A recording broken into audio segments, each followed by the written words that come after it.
Good afternoon, all the students of class 7th. Today we will discuss chapter number 30, motion and time. Okay, so motion का मतलब क्या है? गति, और time का मतलब क्या है? समय। यहाँ दो चीजें डिस्कस करने वाले हैं। सबसे पहला क्वेश्चन जो अराइज होता है वो क्या है? What is motion? मोशन क्या है?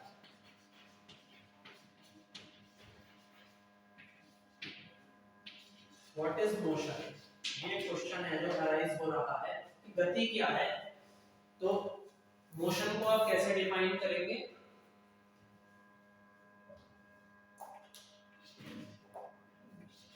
An object which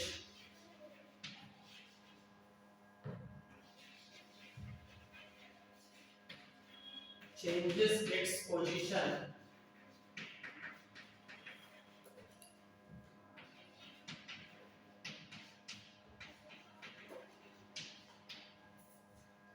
with respect to time,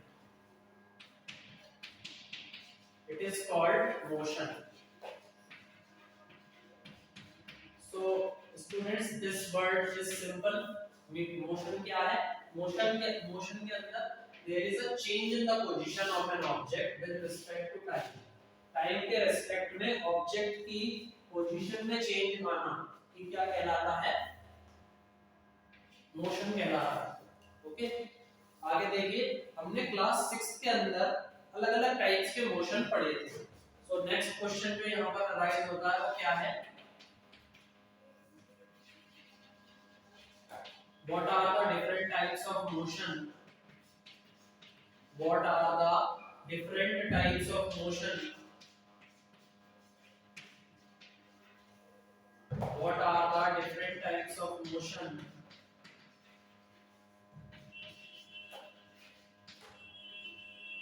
That we have studied in class 6. Class 6 के अंदर हमने कितने टाइप्स मोशन के पढ़े थे? मोशन के कितने टाइप्स पढ़े थे? तो यहाँ मैं इसको एक फ्लो चार्ट से ड्रॉ करके बताऊं। Types of motion, types of motion.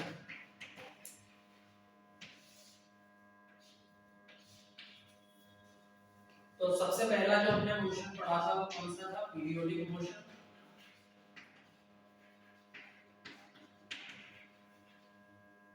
इसके बाद में जो अगला वाला मोशन है वो कौन सा था? Circular motion, circular motion. और तीसरे नंबर पर जो आता है वो कौन सा है? Rectilinear motion, rectilinear motion. तो अब हमें ये तो पता लग गया कि टाइप्स ऑफ मोशन कौन कौन से हैं। अब हमें ये भी पता होना चाहिए कि ये पीरियोडिक मोशन क्या होता है, सर्कुलर मोशन क्या होता है, रेक्टिलिनियर मोशन क्या होता है। इनकी डेफिनेशंस भी हम लोगों को पता होनी चाहिए।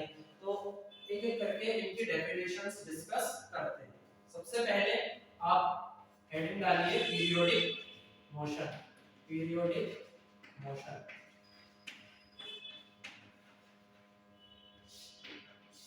तो पीरियोडिक मोशन क्या है? The motion of an object, the motion of an object which repeats itself in a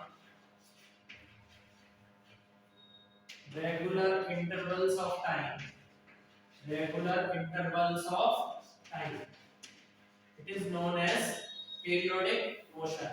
Okay, so example क्या होंगे इसके? motion of simple pendulum, motion of simple pendulum, ये इसका सबसे अच्छा एग्जांपल है। इसके बाद सर्कुलर मोशन कौन से होते हैं? द मोशन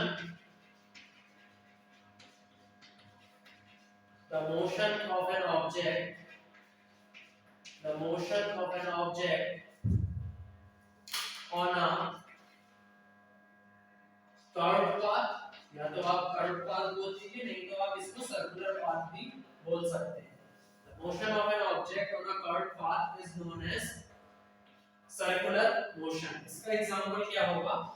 एग्जांपल है इसका motion of ceiling fan, motion of ceiling fan, ये इसका सबसे अच्छा एग्जांपल है। इसके बाद में रेक्टिलिनियर मोशन,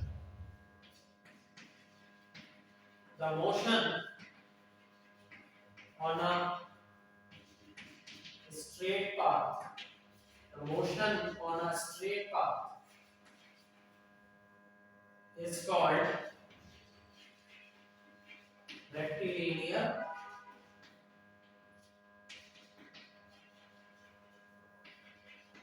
motion। एग्जांपल क्या है इसका रेक्टिलिनियर मोशन का? सोल्जर्स इन अ परेड या soldiers in a march past, तो ये किसका एग्जांपल होगा?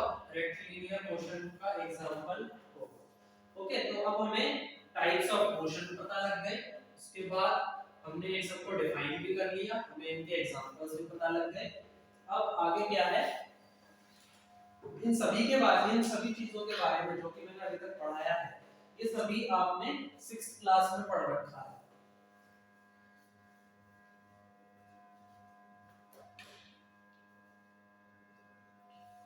टेबल 13.1 आपकी बुक के अंदर बन रही है। It gives some common examples of motion. ठीक है, तो यहाँ पर कुछ कॉमन एग्जांपल्स दिए गए हैं मोशन के। Identify the types of motion in each case. हर एक केस में आपको क्या बताना है? टेबल देख करके हर एक केस में आपको बताना है कि किस तरीके का आपका मोशन आएगा। ओके, तो अभी मैं आपके सामने वो टेबल ड्रॉ करूंगा जिसके अंदर मैं एग्जांपल्स लिखूंगा फर्स्ट कॉलम में, और सेकंड कॉलम में मैं उसका टाइप ऑफ मोशन एक्सप्लेन करूंगा। ठीक है,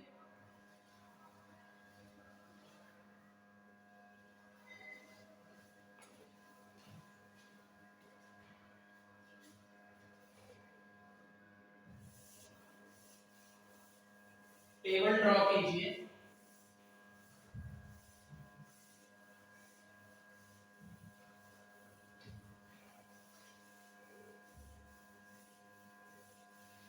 टेबल ड्रॉ कीजिए।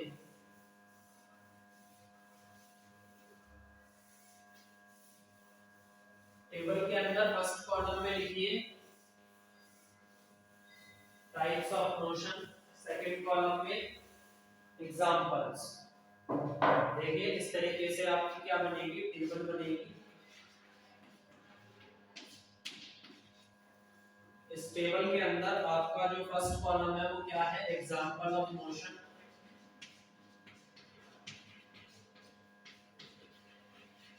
Example of motion.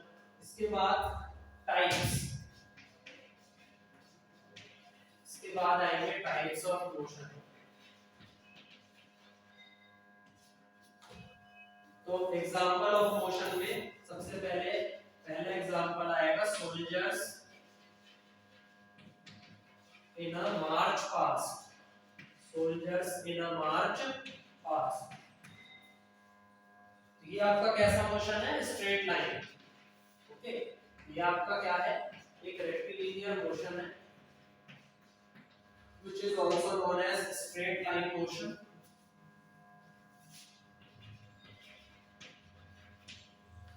इसके बाद में bullock cart, bullock cart moving on a straight road। Bullock cart moving on a straight road.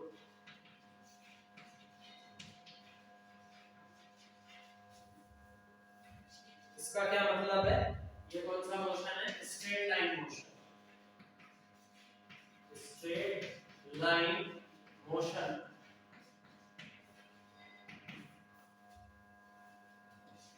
तीसरा क्या है? Hands of an athlete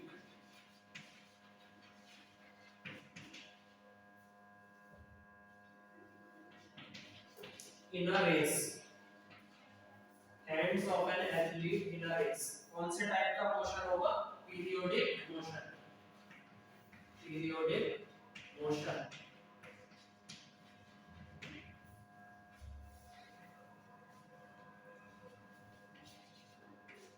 pedals of a bicycle. Pedals of a bicycle in motion. Pedals of a bicycle in motion. ये कौन सा है? Circular motion. Circular motion. Motion of Earth around the sun. Motion of Earth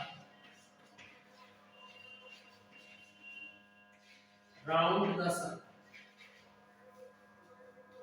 round कह दीजिए या फिर around कह दीजिए, एक ही बात है। Motion of earth around the sun. ये कौन सा मोशन होगा? ये आपके इसमें दो तरीके के मोशन आ जाएंगे स्टूडेंट्स। एक आएगा आपका सर्कुलर मोशन और एक आपका इसमें आएगा पीरियोडिक मोशन।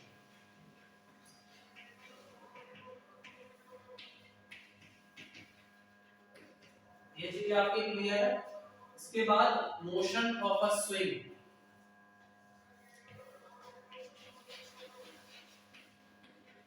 दो और एग्जांपल लेते हैं। मोशन ऑफ अ स्विंग, ये आपका कौन सा है? Periodic motion. Periodic motion. और इसके बाद लास्ट में motion of pendulum. Motion of pendulum, ये आपका कौन सा मोशन है? Periodic motion.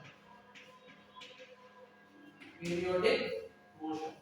ओके, सो ये हमने क्या डिस्कस कर ली? टेबल 13.1 ये आपके बुक में दी हुई है, बुक पेज नंबर 143 पर। It is common experience that the motion of some objects is slow while that of some other is fast. Motion हमारा स्टूडेंट्स दो चीजों में डिवाइड होता है। मोशन, कोई ऑब्जेक्ट है उसका मोशन फास्ट भी हो सकता है और उसका मोशन स्लो भी हो सकता है। तो नेक्स्ट वीडियो के अंदर हम डिस्कस करेंगे स्लो और फास्ट, जो कि आपकी सबसे पहली हेडिंग है इस चैप्टर की, कि कौन सा ऑब्जेक्ट आपका स्लो चल रहा होगा, कौन सा ऑब्जेक्ट आपका फास्ट चल रहा होगा। इनके बीच में हम देख करके ये कैसे समझें कौन सा ऑब्जेक्ट स्लो है, कौन सा ऑब्जेक्ट फास्ट है, इसको डिस्कस करेंगे नेक्स्ट वीडियो में in the next class. Thank you all for watching it. Please like, share and subscribe. Thank you. 14 minute